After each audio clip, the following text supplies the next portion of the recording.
Welcome to the Neural Implant Podcast, where we talk with the people behind the current events and breakthroughs in brain implants in an understandable way, helping bring together various fields involved in neuroprosthetics. Here is your host, Laden Yurachek. Hello, everyone, and welcome to the Neural Implant Podcast. Today's guest is Christian Wende. And actually, what's your doctor, engineer, and then LLM? What's LLM at the end? It's a Master of Laws. I have a law degree. And first of all, hello, everybody. Happy to be here. And let's do this together. Yeah, exactly. So sorry, I didn't do the introduction. So we met at the Active Implantable Medical Device workshop in Barcelona, Spain a week ago. Very cool, workshop or conference, but you were talking about European patent law and the importance of, basically getting your patents. I had asked you, the differences between American patents and European patents. And, just to be clear, we're also sponsored by blackswan-ip by Eugene Daneshvar, who is also a patent attorney, but he approved this. So, we'll talk about European patents. So what's the difference between European and American patents, I guess? And do you want to introduce what's a patent and why would a neurotech company or a medical device company need it? Well, the European patents, as the grant process is currently being handled by the European Patent Office, because that's certainly the office you would try to get your patents through. And the point is, this is a supranational organization. So that's the first difference that you would have. So with this, you can get for, let's say, a single market or something that claims to be the single market, like the European Union, plus also countries that are not part of that single market, like United Kingdom or Switzerland or even Turkey. You can get a patent grant from the European Patent Office. And that's certainly something which you can't get in the US. In the US, you get, let's say, for the largest economy in the world, patent protection with one examination procedure, and you have one examination procedure for several countries, for several jurisdictions. And fortunately, we now have the chance also to get what we call the unitary patent. That is kind of a validation which you do after the grant at the European Patent Office. And that will give you protection for several parts of the European Union just in one patent. The nice thing is you have this route to get protection for several countries.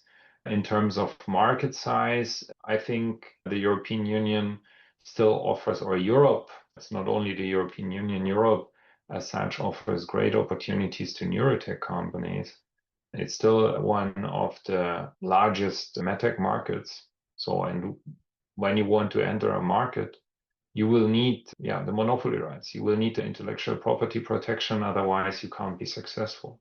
So I think this is super important to consider when entering Europe or considering at some point entering the medtech market in Europe. Okay. And so how far in advance should you be doing something like this? And for example, if you have a US patent or something like this, is you just translate it, put it into Google Translate, and it works for the Unified Patent Court, or do you have to do something different as well? Well, we have to deal with several aspects that are quite different in terms of the understanding that you might have in the US.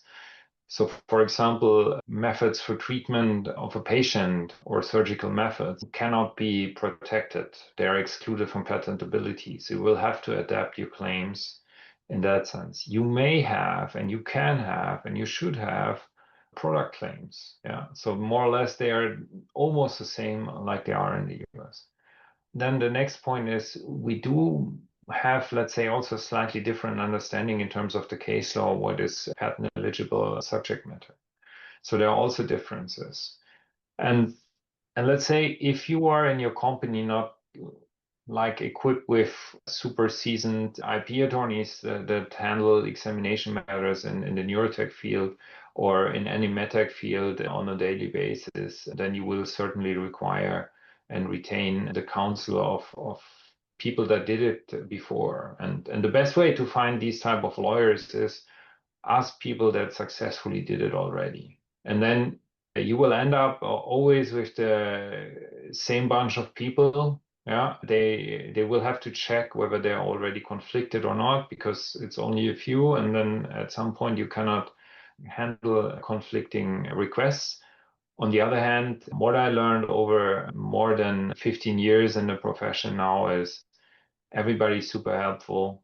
They will give you a referral and refer to a trustful colleague if they can't handle it themselves. So the point is, don't try yourself. You will lose too much. And as you said, well, putting your specification into Google Translate is maybe not the best way.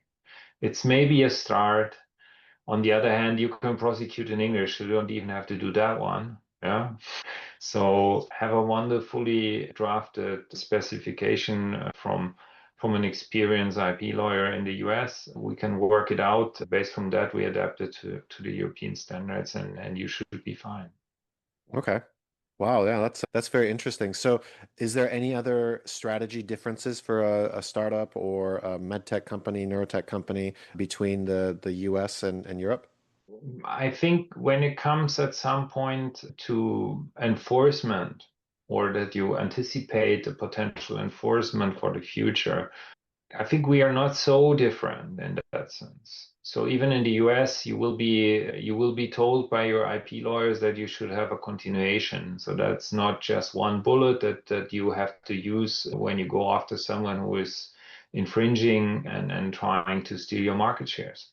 Same in Europe. We do not call it a continuation, we call it a divisional application.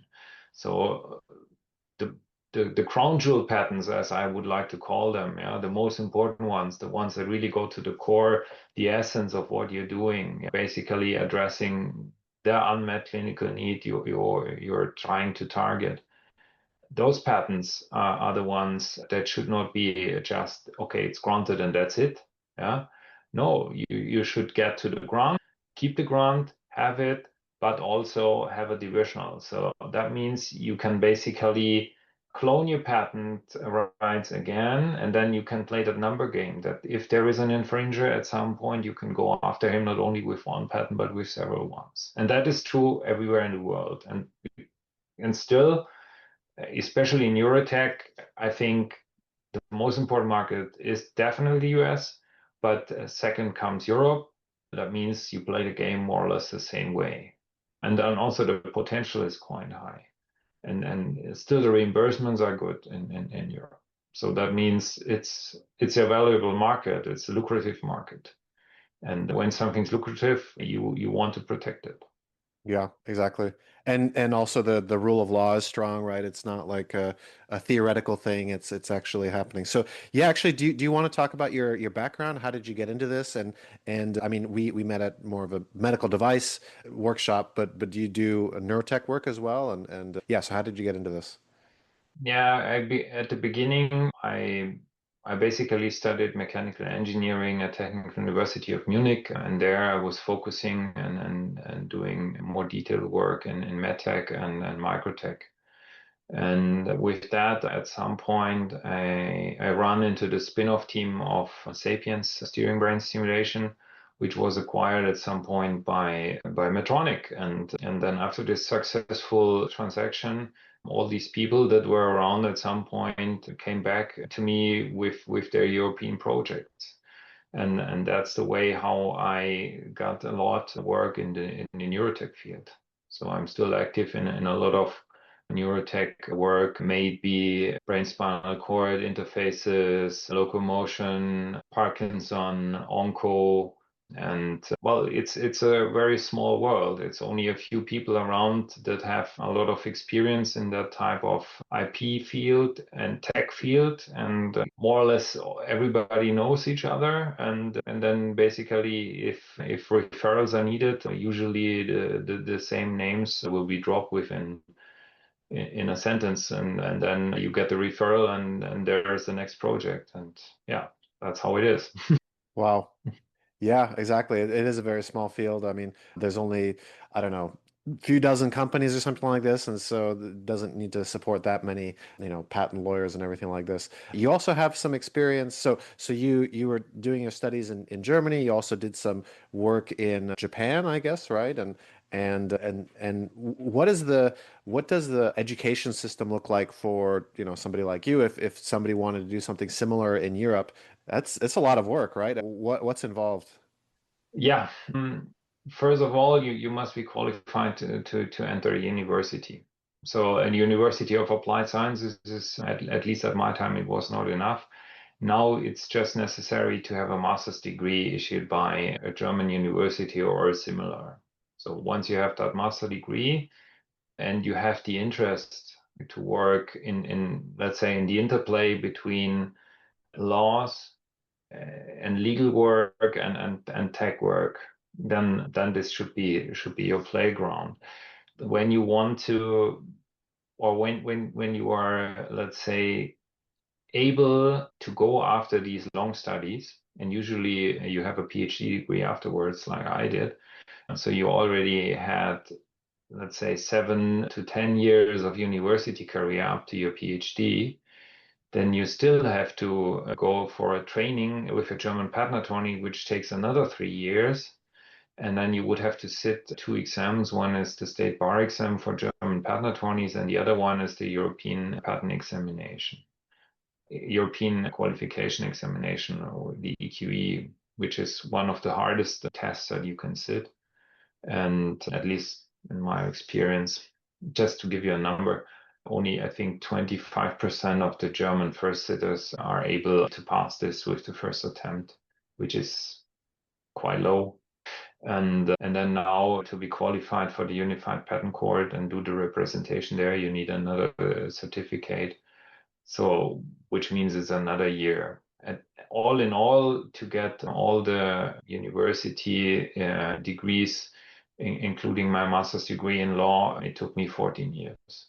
Of Wow. course, you're working in at some point, start working after your studies, and you already earn something. And we do not have that type of university study debts. It's that the system is in that sense a bit different, and because you don't have to pay fees to go to the university, which is a good thing in Germany.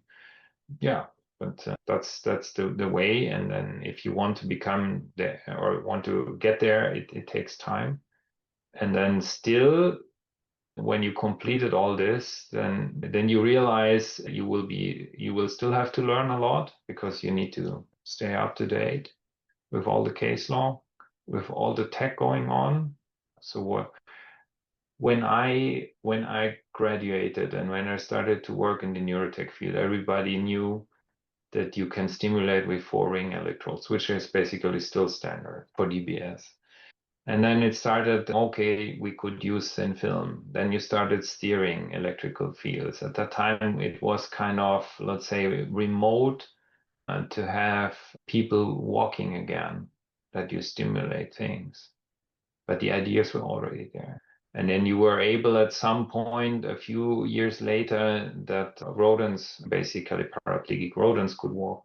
And now we are talking about that we have a BCI, that with your brain signals, with your own will, you can start gaining control or regaining control over your whole body again if you are fully paraplegic. Imagine what type of development we have. That's just incredible. And then we are just talking about one field, and what we could see over a decade, that was already amazing, and it's going to continue. Wow. Yeah, no, definitely. And it's interesting. It must be very like engaging to be a part of that too, and to see and be able to help control that, including the Sapiens case. I was able to meet, some of the people that were involved in that. That was, of course, the steerable deep brain stimulator that basically had virtual electrodes, and then they were bought up by Medtronic, and then Medtronic decided, oh, actually, we can't do anything, and then they shelved it, and they put it away, and didn't do anything. So yeah, what was your role in that? I mean, you were helping them write the IP for that, or how was it from your point of view, or what was your perception of events? I was heavily involved in drafting and expanding the IP portfolio. I was also helping to get the patents through from the European standpoint, and also to some extent coordinating a lot of the portfolio work. And then, of course, at the end of the day, when you have to prepare for the acquisition, then a lot of work has to be done. And basically to have these, let's say background talks and background counseling of the leadership team. How should you handle this? How would you do this? And there is a question here. How should we respond there? So that type of things. And let's say for the selling party, the deal worked. Of course, you mentioned it already. Everybody wanted to have a different outcome, that the technology becomes available to the patients. Maybe at some point it's going to happen. So I would not, let's say, let this go and say this is never going to happen. At the moment, looks like that is somewhere in a shelf, but maybe at some point someone's going to pull it out again. So you never know. On the other hand, that's part of the game. My role was, get them the best IP position they could get. It's definitely an important thing that was heavily discussed, among other things, and that was super important. And and I can just say to anyone else who is in the startup field, you need to know what are your crown jewel patents. You need to know what are the most important items, and they must be protected in the relevant markets. And that is extremely important. And the next point is, if you just protect anything, anywhere, it's going to cost you a fortune. It's also not possible. So you will have to make decisions. And my recommendation here is think about what makes your system unique. Why is it unique, and how is it linked to your unmet clinical need that you are addressing? And then also, what are the important markets? And those are the ones that you have to protect. And then basically it becomes more or less relatively straightforward. More straightforward. Never completely straightforward. This episode is sponsored by Black Swan IP, a boutique law firm specializing in intellectual property for neurotech and medtech startups, founded by Eugene Daneshvar, who holds both a J.D. and Ph.D. in biomedical engineering. Black Swan IP helps innovators secure patents, develop smart IP strategies, and even navigate funding. Whether you're an early-stage startup or scaling your medtech venture, they'll work with you using flat-fee pricing and deep technical expertise. Learn more at blackswan-ip.com. Yeah, so have you been involved in other mergers and acquisitions, and what are some IP pitfalls? What is something that you're looking at, especially for M&A deals? Yeah, I have been doing since this transaction more than 100 transactions.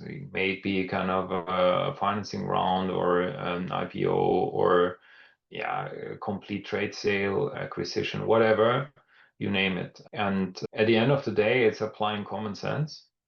Although it's complex, you should not get lost in the big picture. And that's it. I have a great team.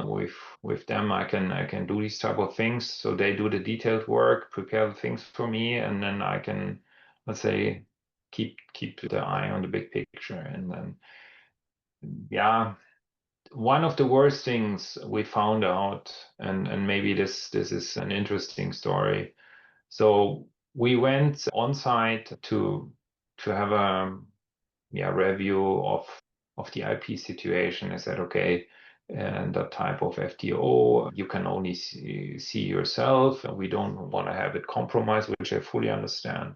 And then basically I let them explain everything, and they did quite a good job, a really good job in terms of how to protect their ideas, how to protect their field. And it was all, let's say, like you could tick any box. And I was getting this presentation for 1.5 hours, and I was asking a simple question: okay, has anyone ever approached you claiming third-party rights infringement or whatever? Is anything that we should know? It's like out of a sudden, like everybody was like freezing, and I was like, oh wow, we found something. And I said, yeah, well, we got just one funny letter. Okay, then okay, give it to me. I want to see it. And basically, I saw a name.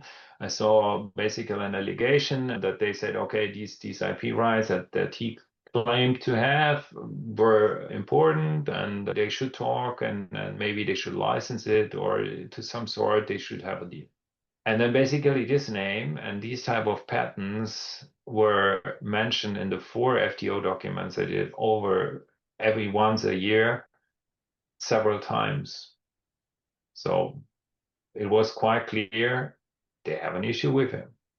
And then I said to my client, seasoned VC, and it was quite some money that should be put into this company. And just asked, okay, ask the CEO in the top level, in the C-level meeting later on, what he knows about this case, because that had kind of a dimension that he should know about. And basically, the first reply was, I don't know about it. And then with this answer, I said to my client, hey, if he says something like this, then he's either not doing his job right, yeah, because he must know about these type of threats against his company that basically could wipe out the whole company, or he's lying to you. It turned out he was lying. If you ever start like this in a DD, so what's going to happen then? And that was basically one of the worst experiences, or basically worst cases that we saw. And of course, then they did checks, and then we were asking in the same direction. And then what this guy tried to do was basically he at some point decided that this type of request is a non-problem. He didn't even want to ask the other party what type of money this guy wanted. So give the other party a chance that they say, okay, give me 50,000 or let's say whatever. Yeah. In that size of investment, if this guy would have asked even for 1 million, it would have been okay, because then we would have had legal certainty. In that sense, we had no certainty at all. Basically, then it was like also the kind of any connection between these two entities was almost damaged. So what should you do then as an investor except walking away? And they couldn't even tell us what the other party would be asking for, or how likely they think that they are going to be sued. And we had a similar situation, similar case, where they also got a request and 5 documents being mentioned. And then we were asking, okay, what was your reply? Yeah, none. And when did you receive the letter 9 months ago? And then I said, yeah, wow, super. And then what happened on the day when I said, okay, they are going to be sued, and the other party is preparing for a triple damage claim in the US.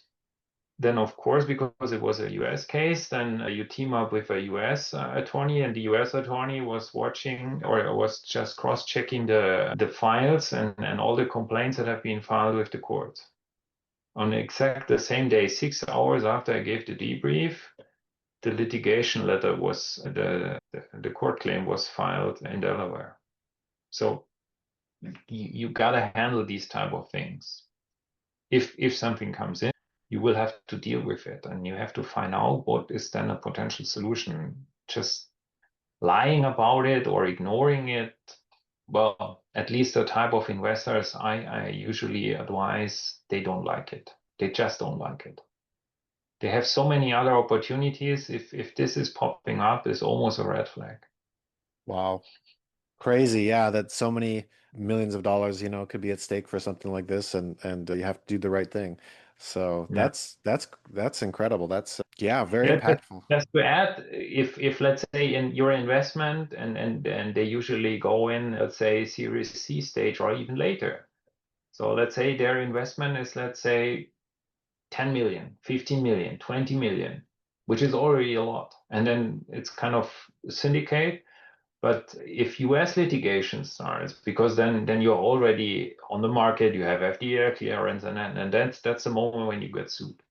And let's say if you have no plan for that, and then you are going to tell the investor that's a right at doorstep to pour in 10 million into your company, that in the next 16, 18 months, this whole investment is required just to do some kind of IP litigation in the US, and they cannot even tell you what's going to happen in all the other countries where it's basically the same problem. What would you do as an investor? Would you say, hey, that's exactly what I was looking for? That doesn't sound So, like a good deal. Yeah. not at all. Wow. Yeah, that's what I'm saying. Try to see it from the other side. Try to see it from the eyes from the investor. Why is he going to put that money in? He wants to build up your sales force. He wants to be successful on the market. So he wants to invest in something that looks like a legal certainty, although knowing that there is nothing like this at all. Yeah, but the point is they do not want, if they have the chance, they try to avoid these type of situations. Yeah, sometimes they say, okay, if we can settle quickly and we have good cards in our hand, they are even willing to do that. Yeah. But let's say when it already starts with, okay, we have been ignoring it and now we are surprised that's happening. So don't ignore legal issues is the No, try to find a solution for it. Have a plan, wow. which makes it even more important that you get counsel from people that already did it beforehand. And I'm not even completely covering with that type of recommendation IP counsel. Of course, you will need IP counsels, but also, and that's even far more valuable, have, let's say, experienced people around you that already went through such a venture and that even might have been facing such a situation. And then ask them, okay, how did you handle it? And maybe at some point, and even if they didn't like their opponent at all, at some point, those guys who went out and said, okay, now it's over, and we're still happy with the outcome. And even if they ended up in kind of a blackmailing where someone was trying to blackmail them or threatening them with a US litigation, and then they just paid out, although the claim was questionable. And sometimes this is a solution. Sometimes it's not, because it's maybe completely ridiculous and too much. But sometimes to silence these type of things, this can be a way out. You have to look at the case and do not let your ego overrun economically wise solutions. Is this one of the biggest issues that you see, or what's maybe the biggest mistake that you see, I guess, neurotech companies or something do in Europe? No, that we are not only doing counsel for neurotech companies, and in neurotech so far I haven't seen too many mistakes because there were a lot of experienced people and incredibly experienced people. So that's pretty okay. What's happening there, and they're super successful. At least those guys I have the privilege to work with. One of the things where I would say that's usually a problem if, let's say, there is a very, very strong founder who does it the first time. If that person is very good in his technology, understanding science, but maybe he's not the best CEO. Maybe he's not the best fundraiser. Maybe he's not the best guy to build up a corporate structure.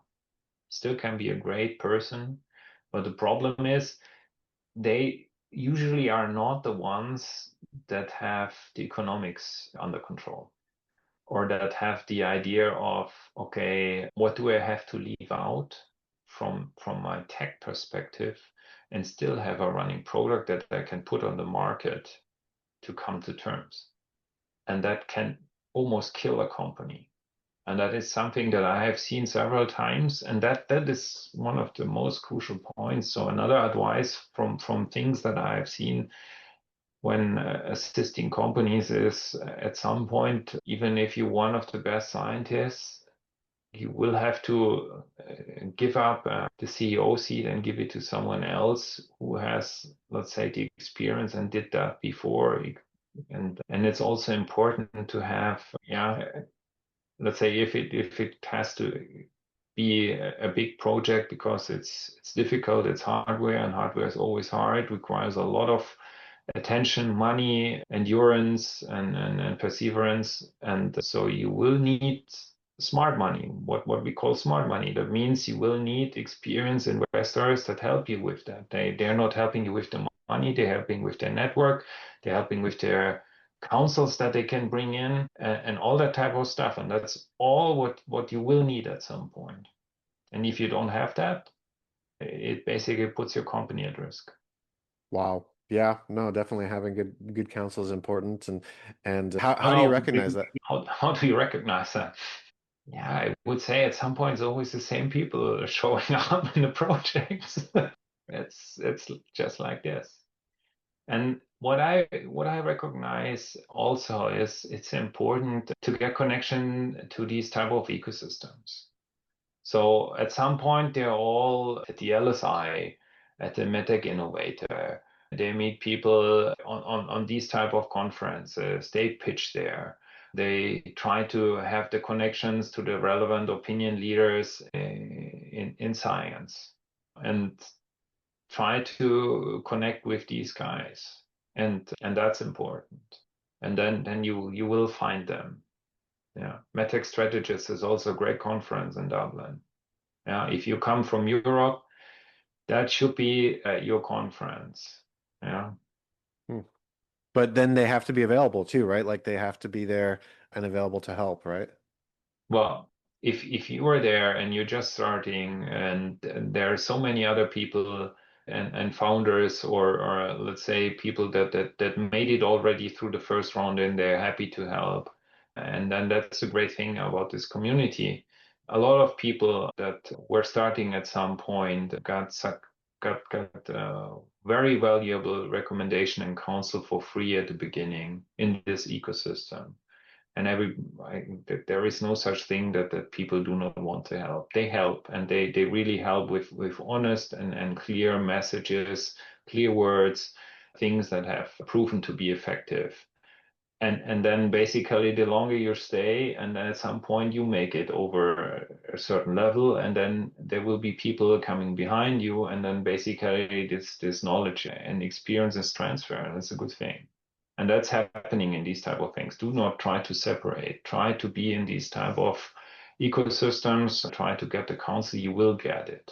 Yeah, not everything's going to be for free, but they will tell you how to avoid giving away too much or paying prices that are too high for things that you do not need. And typically, this type of counsel is usually for free. Hmm. Yeah. Cool. Well, yeah, that's great. So I do want to talk about, I guess, your Japanese roots and how does this fit into everything? Are you also involved in Asia then, or what? Yeah, my mom comes from Indonesia, and Indonesia was to some extent kind of a melting pot. So we have a Chinese descendant Indonesian family there, and there I have a Japanese grandmother. And at some point, I started to learn Japanese to get closer in that type of heritage because it was very, very interesting. And then also, of course, the Chinese way of looking at things and trying to, be, let's say, successful, building up something that lasts. And that's something that you can find there. And then when I'm lecturing in Munich, I also try to give some type of hints to my students. And you can find very, very interesting sources of wisdom there which will help you in daily practice. And there is also some reason why all the top managers read Sun Tzu, The Art of War. You will find a lot of things in there. Yeah, that doesn't mean that you should go on war or do these type of things, but there's a lot of wisdom how to deal with other parties. And then maybe sometimes listening is better than just laying open everything. Yeah, but you need to know when to talk, and there might be some, let's say, experience how he would do it, and you could profit from that. And that's for one example, but that's not Japanese. In Japan, what is something that is completely exceptional is that type of dedication to work, trying to do your work right, provide quality, and also be trustful, have the integrity. That is something that you can widely find there. And also one anecdote I really love because it's a wonderful thing. So a Japanese company was asked, okay, that they should produce 10 million pieces of a device. and then only, let's say, 100 of them could be broken, because otherwise it wouldn't be accepted. And then so they delivered the 10 million pieces and brought also 100 broken pieces. And then they said, okay, we produced the 10 million plus the 100, and the 100 we broke because we don't know how to produce 100 broken ones. Yeah. And that tells a lot about how they view how to produce something. And that is interesting. And I think that is also something, especially in Medtech, where it really counts that you have a high quality, that things do not break, that they last, that they deliver and exactly do what they are supposed to do. And this type of idea of how quality should be brought to the market, there everybody can learn a lot. Yeah. Wow. That's exciting. So do you have any other insights on the Asian side of things? Have you ever worked with them, or is that something that you're knowledgeable about? We have been doing a lot of work with Japanese companies and of course also Chinese companies and Taiwanese companies. And usually I do the projects based from Europe with partners in Asia. And yeah, let's say the personal relationship with Asians is always very important. And usually they do want to work with people they like and they trust. And it's important also to meet these people in person. And very interestingly, Europeans are not so good in interpreting body language. So when Asian people say, you are in a meeting, you make a business proposal, and then they say, sitting here with like this, or maybe leaning back a little bit, and they say, okay, we will think about it. Something like this, and in this type of direction. It basically means no. And Europeans interpret it, or have seen that Europeans interpret it as, oh, good, they will think about it. It was a good meeting. Basically, complete failure, but then they walk out and think it's going to work. And that is something that, let's say, I have a very good understanding for it, because that's something I have been learning even as a little kid, how this works. And because that's the way how communication happens. And when you think about how much communication will happen between human beings, and then you realize that maybe 15% of the information is only transferred via language, by oral and vocal language, and so much other things can be transferred by body language, and Asians do that. And if you do not understand this, then this is going to be very, very difficult and might end up in some bad surprises for you. Yeah, that's good advice, I think. Yeah, this has been excellent. Thank you so much for this. I've really enjoyed this talk. Is there anything that we didn't talk about that you wanted to mention? I think there's many things we could talk about, and also go into more details, or how it can happen that, let's say, as a patent attorney, you're contributing to research and science, but I think being curious and staying open for new developments, and then being passionate about it, I think that's very important. Excellent. I second that. Definitely be open and passionate. I think that's very good advice. So thank you, Dr. Wende, for coming on and explaining the European side of the patent. Wonderful. Yeah. Thank you for the invitation. Yeah. Take care. Hope you enjoyed the show and were able to learn something new, bringing together different fields in novel ways. Until next time on the Neural Implant Podcast.